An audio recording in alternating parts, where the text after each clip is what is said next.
ब्रेकनंतर तुमचं पुन्हा एकदा स्वागत। तुम्ही पाहताय महाराष्ट्र अनलिमिटेड। वळूयात पुढच्या बातमीकडे। आदित्य ठाकरे नांदेड आणि छत्रपती संभाजीनगरचा दौरा करणार आहेत। या ठिकाणी ते शासकीय रुग्णालयाची पाहणी करणार आहेत, रुग्णांचीही विचारपूस करणार आहेत। संभाजीनगर शासकीय वैद्यकीय महाविद्यालय आणि रुग्णालयातील रुग्णसंख्या, औषधांची मागणी, उपलब्ध साठा, रुग्णांकरता सुविधा आणि रिक्त पद याबाबत ते अधिष्ठातांची चर्चा करतील। माहिती विरोधी पक्षनेते ही जी माहिती आहे ही विरोधी पक्षनेते अंबादास दानवे यांनी दिली आहे।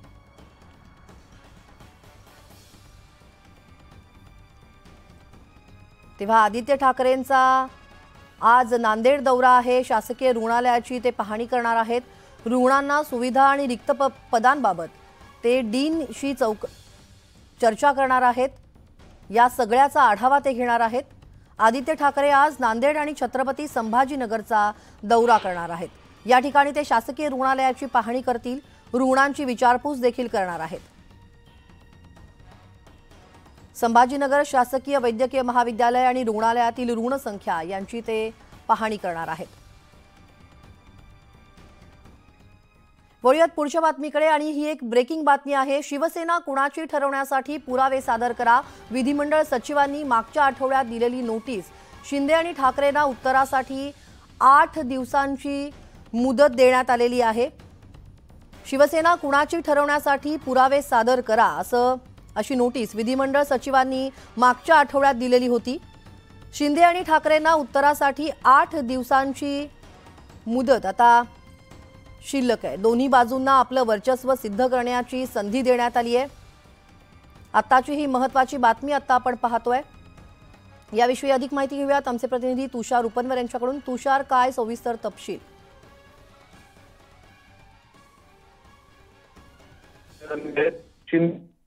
दोघांनाही सादर करेल त्यांना नोटीस मात्र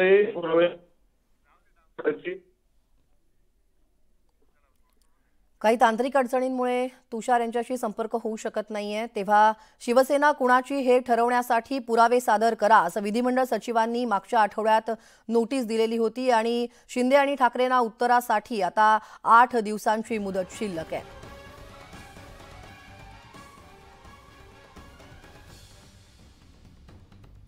या बातम्यांसोबतच या बुलेटिनमध्ये खरं तर आपण आणखी काही घडामोडी पाहणार आहोत, पण या उर्वरित काही घडामोडी जर तुम्हाला पुन्हा पाहायच्या असतील तर तुम्ही आमच्या YouTube चॅनलला सबस्क्राइब करायला विसरू नका। आमच्या इन्स्टा आणि फेसबुक पेजला देखील भेट द्या आणि ताज्या बातम्यांसाठी न्यूज 18 लोकमत देखील पहा। आता पाहूयात 10 सेकंद 10 बातम्या।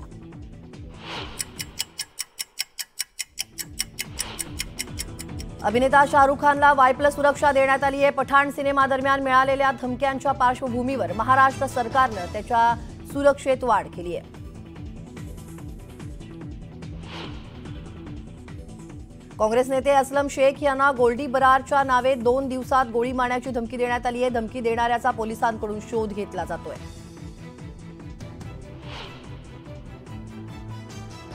अकोल्यात सोयाबीन पिकावर येलो मोझॅक रोगाचा प्रादुर्भाव झालाय, त्यामुळे पीक उद्ध्वस्त होण्याच्या मार्गावर असल्याने शेतकरी अडचणीत आलेत।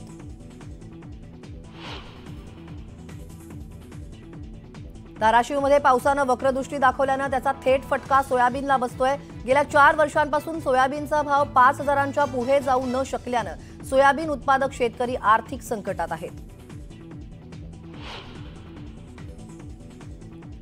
नागपूर महापालिकेच्या उद्यान विभागाचा अजब कारभार उघडकीस आलाय। शहरातील झाडं कापण्यासाठी एका झोनला 7.5 ते 15 लाखांचं कंत्राट देण्यात आलंय।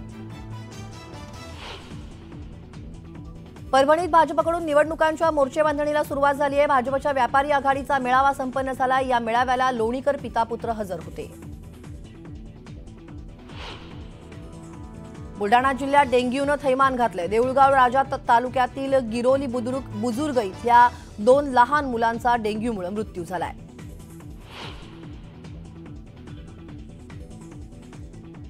राज्यात लवकरच 3500 मेगावॅट वीज निर्मिती सुरू होणार असल्याचा दावा महावितरणनं केलाय। सौर कृषी वाहिनी योजनेसाठी अल्पावधीत सार्वजनिक जमीनही उपलब्ध करण्यात आली आहे। शिधापत्रिका धारकांना शासकीय रेशन दुकानात मिळणारं धान्य त्याच महिन्यात किंवा पुढील महिन्यात घेण्याची मुभा होती. ही मुभा रद्द करण्यात आलेली आहे. त्या महिन्यातच रेशन घेणं अनिवार्य करण्यात आलंय.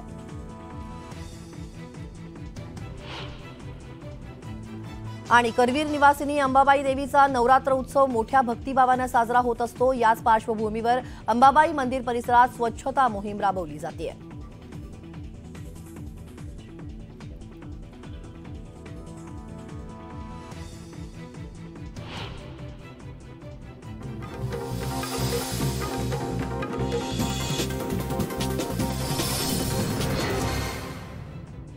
सुप्रभात, नमस्कार. मी स्नेहल पाटकर. बुलेटिनमध्ये तुमचं सगळ्यांचं स्वागत आहे. बुलेटिनला सुरुवात करूयात. पुढच्या 25 मिनिटात आपल्याला 50 बातम्या पाहायच्या आहेत, त्याही वेगवान स्वरूपात. पण त्याआधी नजर टाकूयात महत्त्वाच्या बातम्यांवर. महत्त्वाच्या बातम्या. प्रायोजक Amrut noni pain relief spray.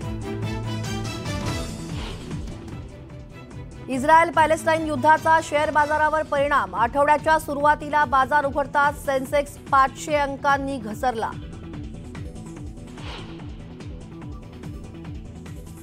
Manoj Jarange पाटलांची आज येवल्यात जाहीर सभा. मराठा समाजाला सरसकट कुणबी प्रमाणपत्र देऊन आरक्षण देण्याची मागणी.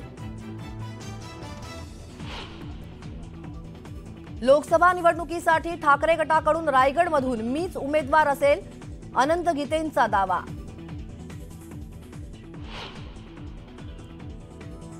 राष्ट्रवादी पक्ष आणि चिन्हाबाबत आज पुन्हा एकदा सुनावणी. केंद्रीय निवडणूक आयोगात होणाऱ्या सुनावणीकडे लक्ष.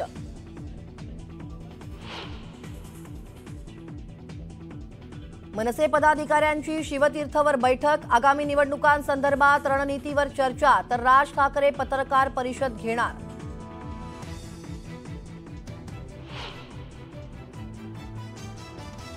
आदित्य ठाकरे मराठवाडा विदर्भ दौऱ्यावर. नांदेड, संभाजीनगर, नागपूरमधील शासकीय रुग्णालयाला देणार भेट.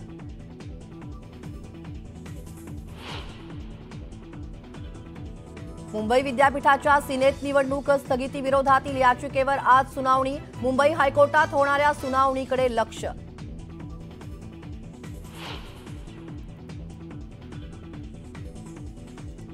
आणि 5 राज्यांच्या विधानसभा निवडणुकीच्या तारखा आज जाहीर होणार. निवडणूक आयोगाची दुपारी पत्रकार परिषद.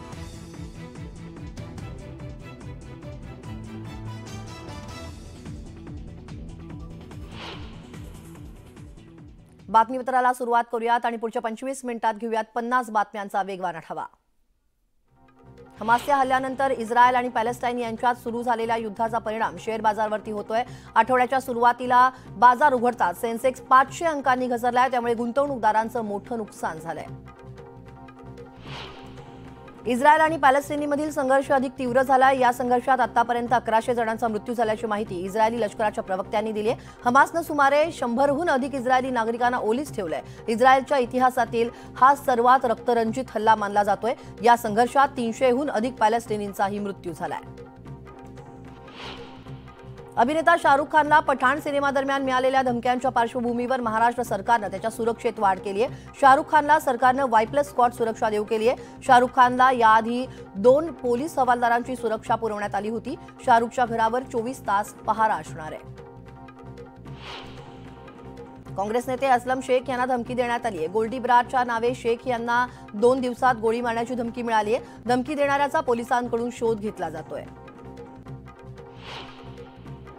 मध्य प्रदेश, छत्तीसगड, राजस्थान, मिझोरम आणि तेलंगणाची विधानसभा निवडणुकीचा बिगुल वाजलेला आहे. आज या 5 राज्यातील निवडणुकीच्या तारखा जाहीर होणार आहेत. निवडणूक आयोग दुपारी 12 वाजता पत्रकार परिषद घेणार आहे. जरी ही विधानसभा निवडणूक असली तरी आगामी 2024च्या लोकसभा निवडणुकीची सेमीफायनल आहे. शिवसेनेच्या राज्य प्रवक्त्या प्राध्यापिका डॉक्टर ज्योती वाघमारे यांची धाराशिव जिल्ह्याच्या संपर्क प्रमुखपदी नियुक्ती करण्यात आली आहे. मुख्यमंत्री एकनाथ शिंदे यांच्या हस्ते वर्षावर त्यांना हे नियुक्तीपत्र देण्यात आलं. मराठा समाजाला आरक्षण मिळावं या मागणीसाठी गेल्या काही दिवसांपासून राज्यभरात दौरा करणाऱ्या मनोज जरांगे पाटलांनी छगन भुजबळांना टीकेचं लक्ष केलं होतं. त्याच भुजबळांच्या येवल्यात आज त्यांची सभा होणार आहे. यावेळी जरांगे काय बोलणार याकडे सगळ्यांचं लक्ष लागलंय. परभणीत भाजपकडून निवडणुकांच्या मोर्चे बांधणीला सुरुवात झाली आहे. भाजपच्या व्यापारी आघाडीचा मेळावा संपन्न झालाय. या मेळाव्याला लोणीकर पिता पुत्र हजर होते. धाराशिवमध्ये पावसानं वक्रदृष्टी दाखवली आहे, त्याचा थेट फटका सोयाबीनला बसतोय। अशातच शेतकऱ्यांनी सोयाबीनला काढणीच्या कामाला सुरुवात केली आहे। अकोल्यात सोयाबीन पिकावरती येलो मोझॅक रोगाचा प्रादुर्भाव झालाय, त्यामुळे पीक वाया जाण्याच्या मार्गावर असल्यानं शेतकरी अडचणीत आलेत। वाशिम जिल्ह्यात सोयाबीन काढणीला सुरुवात झाली आहे। एकरी उत्पादनात प्रचंड घट झाल्यानं शेतकरी आर्थिक अडचणीत सापडलेत। मुक्ताईनगर शहरासह तालुक्यात डासांच्या उपद्रवामुळे डेंग्यू, मलेरिया, टायफॉइड यासारख्या आजारांच्या रुग्णांची संख्या वाढली आहे। मात्र अद्याप ग्रामीण भागात धुरळणी करण्यात आलेली नाहीये, त्यामुळे नागरिकांनी नाराजी व्यक्त केली आहे। बुलढाणा जिल्ह्यात डेंग्यूच्या साथीनं थैमान घातलंय। गिरोली बुद्रुक या एकाच गावातील दोन मुलं दगावलेली आहेत। अनेकांना डेंग्यूची लागण झाली आहे, त्यामुळे आरोग्य विभाग हा सतर्क झालाय। गेल्या 4 दिवसांपासून पालिकेचे कंत्राटी कर्मचारी संपावरती गेले। चंद्रपूर शहरात कचराकोंडी पाहायला मिळते। किमान वेतन आणि मागील कंत्राटदाराची थकीत देणी या मागणीवरती हा संप करण्यात येतोय। नागपूर महापालिकेच्या उद्यान विभागाचा अजब कारभार उघडकीस आलाय। शहरातील झाडं कापण्यासाठी एका झोनला 7.5 ते 15 लाखांचं कंत्राट देण्यात आलंय। गेल्या वर्षी याच कामासाठी 2 लाखांचं कंत्राट देण्यात आलं होतं। धाराशिवमध्ये गेल्या 10 दिवसांपासून बिबट्याचा वावर दिसून येतोय। वन विभागाच्या कॅमेऱ्यात तो कैद होतोय, मात्र पिंजऱ्यात येत असल्यानं ग्रामस्थांमध्ये दहशत पसरली आहे। छत्रपती संभाजीनगरात असलेल्या महाराष्ट्र शासनाच्या सैनिकी सेवापूर्व शिक्षण संस्थेतील विद्यार्थ्यांनी पुन्हा एकदा विक्रम केलाय। यूपीएससी मार्फत घेण्यात येणाऱ्या एनडीएच्या लेखी परीक्षेत या संस्थेतील तब्बल 44 विद्यार्थी उत्तीर्ण झालेत। यातील 11 विद्यार्थ्यांचा प्रवेश एनडीएसाठी निश्चित झालाय। मध्य रेल्वेचा भुसावळ विभाग महसूलच्या बाबतीत अग्रेसर ठरलाय। सप्टेंबर महिन्यात तिकीट तपासणी, प्रवासी वाहतुकीसह विविध माध्यमातून या विभागानं तब्बल 134 कोटींची कमाई केली आहे। कल्याण शहरात पहाटे दाट धुक्याची चादर पसरल्याचं पाहायला मिळालं। धुकं इतकं दाट होतं की समोरील इमारती आणि रस्तेही दिसत नव्हते। पावसाच्या परतीच्या प्रवासानंतर मुंबईच्या तापमानामध्ये वाढ होताना दिसतेय। भारतीय हवामान विभागाच्या माहितीनुसार पुढील आठवडाभर शहर आणि उपनगरात उन्हाचे चटके जाणवतील। 13 ऑक्टोबरपर्यंत तापमान 32 अंश सेल्सिअस राहील असा अंदाज वर्तवण्यात आलाय। त्यामुळे नागरिकांनी आपलं आरोग्य सांभाळावं असा सल्ला हवामान विभागानं दिलाय। वर्धा जिल्ह्यात तापमानाचा पारा वाढलेला आहे। या ठिकाणी 36 अंश सेल्सिअस इतक्या तापमानाची नोंद झाली आहे। त्यामुळे उकाड्यानं नागरिक हैराण झालेत। वर्धेकरांना आणखी काही दिवस ऑक्टोबर हीटचा सामना करावा लागण्याची शक्यता हवामान विभागानं वर्तवली आहे। राज्यात 24 एप्रिलला मुख्यमंत्री सौर कृषी वाहिनी योजना सुरू करण्यात आली आहे आणि या योजनेसाठी अल्पावधी सार्वजनिक जमीन उपलब्ध करण्यात आली आहे। त्यातून सुमारे 3500 मेगावॅट वीज निर्मिती लवकरच सुरू होणार आहे असा दावा महावितरणकडून करण्यात आला आहे। लोणावळ्यात लेक व्ह्यू तलावात पोहण्यासाठी गेलेल्या 3 नेपाळी तरुणांपैकी 2घांचा मृत्यू झालाय। एकाला वाचवण्यात यश आलंय। शिवदुर्ग रेस्क्यू टीमनं 2घांचे मृतदेह बाहेर काढलेत। कोकणात यंदाच्या हंगामात समाधानकारक पाऊस झालाय। भात शेतीप्रमाणेच भात बियाणं शेती चांगलीच बहरली आहे, त्यामुळे शेतकऱ्यांना आर्थिक फायदा होण्याची शक्यता आहे। कोकणातील अनेक शेतकरी भात बियाणं शेतीकडे वळलेत। कोकण कृषी विद्यापीठाच्या मार्गदर्शनाखाली हजारो एकरात भात बियाणं शेती केली जाते। पितृबंधरवड्यानिमित्त भाजीपाल्यांच्या मागणीत वाढ झाली आहे। परिणामी भेंडी, गवार, मटार आणि पावट्याच्या भावात गेल्या आठवड्याच्या तुलनेत 10 ते 20% वाढ झाली आहे। गुलटेकडी इथल्या मार्केट यार्डात भाज्यांची आवक मोठ्या प्रमाणात होतीये असं दिसून येत आहे। पुण्याच्या मनसर बाजार समितीत मागील 6 महिन्यांच्या तुलनेत रविवारी झालेल्या लिलावात कांद्याच्या बाजारभावात वाढ झाली आहे। कांद्याला उच्चांकी 301 रुपये असा बाजारभाव मिळालाय। कृषी उत्पन्न बाजार समिती मनसर मुख्य बाजार आवारात 18,000 ते 20,000 कांदा पिशव्यांची आवक झाली आहे। पिंपरी चिंचवडमधील ताथवडे येथे जीएसपीएम विद्यालयाच्या परिसरात अचानक स्फोट झाला, त्यामुळे खळबळ उडालेली होती। या स्फोटामुळे टँकरजवळच उभ्या असलेल्या 4 ते 5 स्कूल बसेस देखील पूर्णपणे जळून खाक झाल्या। या घटनेत सुदैवाने जीवितहानी झालेली नाहीये, मात्र या स्फोटाची तीव्रता इतकी होती की धुराचे लोट आणि ज्वाळा काही किलोमीटरवरून देखील दिसत होत्या। मुंबई विद्यापीठाच्या सिनेट निवडणुकीचे भवितव्य ठरवणारी महत्त्वाची सुनावणी उच्च न्यायालयात होणार आहे। दरम्यान मुंबई विद्यापीठाकडून प्रतिज्ञापत्र सादर देखील करण्यात आलंय, तर राज्य सरकारनं प्रतिज्ञापत्र सादर करण्यासाठी वेळ मागितली होती आणि सरकारची विनंती मान्य करत न्यायालयानं आज सुनावणी निश्चित केली आहे। अंतिम सुनावणीमध्ये न्यायालय सिनेट निवडणुकीबाबत महत्त्वपूर्ण निर्देश देणार आहे। राष्ट्रवादी पक्षाचं चिन्ह तसंच पक्षाबाबत निवडणूक आयोगासमोर आज सुनावणी होणार आहे। मूळ पक्षावर दावा करणाऱ्या अजित पवारांच्या याचिकेवर केंद्रीय निवडणूक आयोगासमोर दुसऱ्यांदा युक्तिवाद केला जाईल आणि याआधी झालेल्या सुनावणी दरम्यान शरद पवार गटाचे वकील अभिषेक मनु सिंघवी यांनी विरोधी पक्षानं खोटी कागदपत्र दाखवल्याचा आरोप केला आहे।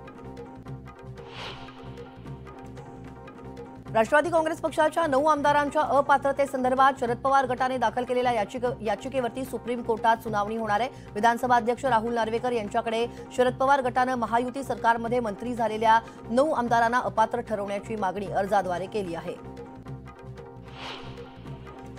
रायगडमधून लोकसभा निवडणुकीसाठी ठाकरे गटाकडून मीच उमेदवार असेल असा दावा अनंत गीते यांनी केलाय। पेणमध्ये ठाकरे पक्षाचा मेळावा पार पडला, यावेळी ते बोलत होते। लोकसभेच्या निवडणुकीत प्रतिस्पर्धी कोण असेल मला माहित नाही, मात्र रायगड लोकसभा निवडणुकीसाठी ठाकरे गटाचा उमेदवार मीच असेल असं वक्तव्य त्यांनी केलंय।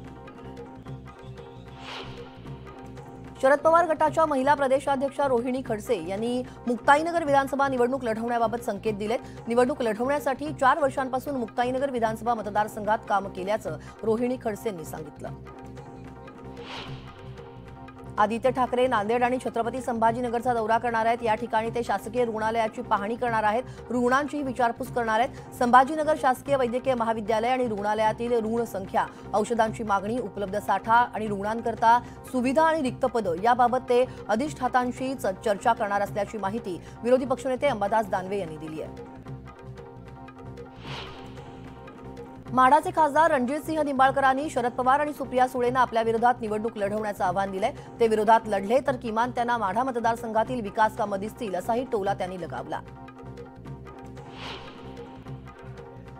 ऊसतोड मजूर, मुकादम आणि वाहतूक संघटना यांनी संप पुकारलाय। वेतनवाढ करण्याची मागणी त्यांनी केली आहे। मागण्यांची सरकारकडून पूर्तता होईपर्यंत संप सुरूच ठेवण्याचा निर्धार करण्यात आलाय। या संदर्भात आमदार मोनिका राजळे यांच्या व्हाईट हाऊस संपर्क कार्यालयात झालेल्या बैठकीत राजळे यांनी सुद्धा या संपाला सहमती दर्शवत पाठिंबा जाहीर केला। राज्यातील 36 पैकी 24 जिल्ह्यात अपेक्षित मोसमी पाऊस झालेला नाहीये। तेथील खरीप हंगामासाठी प्रतिकूल परिस्थिती देखील आहे। या जिल्ह्यातील 890 मंडळात खरीपातील पिकांचं उत्पादन 50% कमी राहणार असल्यानं शेतीमालाच्या उत्पादनात मोठी तूट येण्याचा अंदाज व्यक्त केला जातोय। असं झाल्यास आगामी वर्षभरात अन्नधान्याची टंचाई जाणवण्याची भीती आहे। शहापूर तालुक्यात सर्वत्र धुक्याची चादर पसरल्याचं पाहायला मिळत आहे। पहाटे या धुक्याचा आनंद घेण्यासाठी अनेक नागरिक घराबाहेर पडले होते, तर या दाट धुक्यातून वाट काढताना वाहन चालकांना मोठी कसरत करावी लागली आहे। पुणे शहरासह जिल्ह्यात पावसानं विश्रांती घेतलेली आहे। उन्हाचा चटका वाढू लागलाय। मान्सूननं एक्झिट घेताच पुणे जिल्ह्यातील कमाल तापमानाच्या पाऱ्यानं तिशी देखील ओलांडली आहे। शहरात विविध भागांमध्ये 33 अंश सेल्सिअस एवढ्या कमाल तापमानाची नोंद केली गेली। ऑक्टोबर हीट चांगलीच जाणवू लागली आहे। दुपारनंतर पुणेकरांना उकाड्याचा त्रास सहन करावा लागतोय। मुंबईला पाणीपुरवठा करणाऱ्या 7 तलावात पावसाळ्यामुळे गढूळ पाण्याचं प्रमाण वाढलंय। त्यावर शुद्धीकरण प्रक्रिया केल्यानंतरही शहरात साठवल्या जाणाऱ्या 32 सेवा जलाशयांमध्ये काही प्रमाणात गढूळ पाणी देखील आढळून आलंय। दरम्यान मुंबईकरांनी पाणी उकळून आणि गाळून प्यावं असं आवाहन मुंबई महापालिकेनं केलंय।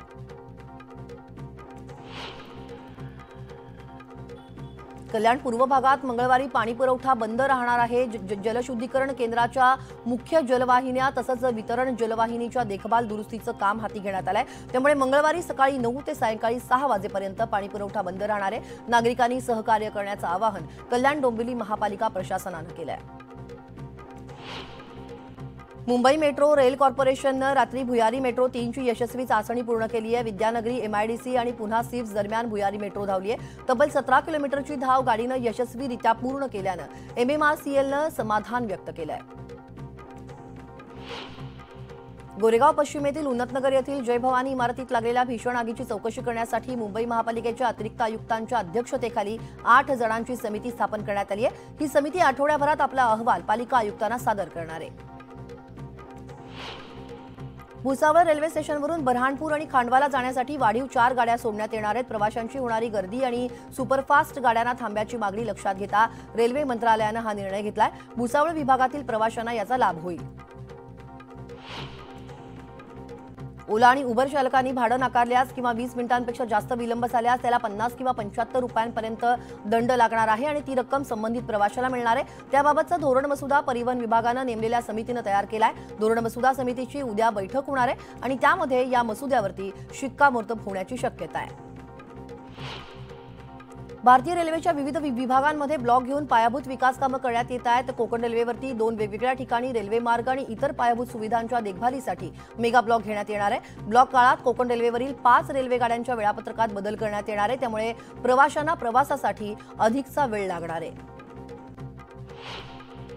करवीर निवासिनी अंबाबाई देवीचा नवरात्र उत्सव मोठ्या भक्तिभावाने साजरा होत असतो। याच पार्श्वभूमीवर अंबाबाई मंदिर परिसरामध्ये स्वच्छतेला सुरुवात झाली आहे। आज अंबाबाई देवीच्या गाभाऱ्याची स्वच्छता होणार असल्यामुळे गाभाऱ्यातील दर्शन बंद राहणार आहे, त्यामुळे उत्सव मूर्तीचं दर्शन भाविकांना घ्यावं लागणार आहे आणि सायंकाळी 7 पर्यंत हे दर्शन बंद राहणार असल्यानं देवस्थान समितीने सांगितलंय। करवीर निवासिनी महालक्ष्मी मंदिरात शारदीय नवरात्रोत्सवाच्या तयारीला वेग आलाय। अंबाबाई देवीच्या सुवर्ण दागिन्यांची स्वच्छता करण्यात आली आहे। देवस्थान समितीनेच याचा व्हिडिओ जारी केलाय। नवरात्रोत्सव अवघ्या काही दिवसांवर येऊन ठेपलाय। सगळीकडे सध्या गरब्याची धामधूम पाहायला मिळतेय आणि अमरावती शहरात ठिकठिकाणी गरब्याचं आयोजन होत आहे। या ठिकाणी एका कार्यशाळेचं खासदार नवनीत राणा यांच्या हस्ते उद्घाटन झालं। यावेळी नवनीत राणा यांनी उपस्थित महिलांसोबत गरबा नृत्य सादर केलं। शिधापत्रिकाधारकांना शासकीय रेशन दुकानात मिळणारं धान्य याच महिन्यात किंवा पुढच्या महिन्यात ठराविक कालावधीपर्यंत घेण्याची मुभा होती। आता ही मुभा रद्द करण्यात आलेली आहे। त्या महिन्यातच रेशन घेणं अनिवार्य करण्यात आलंय, अन्यथा शिधापत्रिकाधारकांना रेशन मिळणार नाही असा निर्णय जारी करण्यात आलाय। या बातम्यांसोबतच या बुलेटिनमध्ये वेळ झाली आहे एका छोट्याशा ब्रेकची। एका ब्रेकनंतर